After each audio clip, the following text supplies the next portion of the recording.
Dave Smith just debated Douglas Murray on Joe Rogan's podcast, and among other things, they spent a sizable amount of time discussing World War II and Daryl Cooper. Considering Dave Smith is someone promoted by Joe Rogan as having deep political knowledge, I think it's worth demonstrating that he is completely out of his depth on these topics. Here is Dave Smith talking with Daryl Cooper about World War II. Would have been much better to work out a deal where he didn't invade Poland. I mean, I don't know, maybe that wouldn't have worked.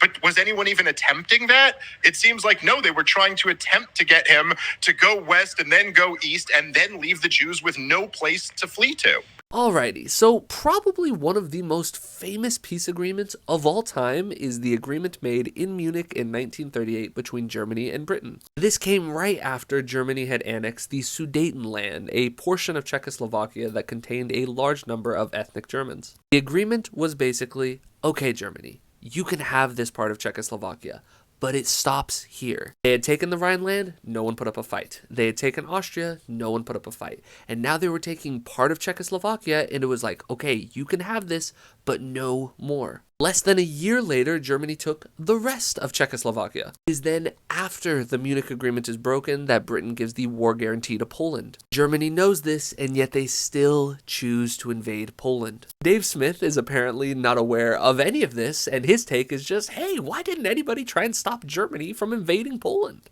But not only does Dave Smith seem to be unaware of the facts of this history, he also seems to be unaware of the lessons of this history. And that is when a tyrant continues aggressing. A red line needs to be drawn, and they need to be stopped.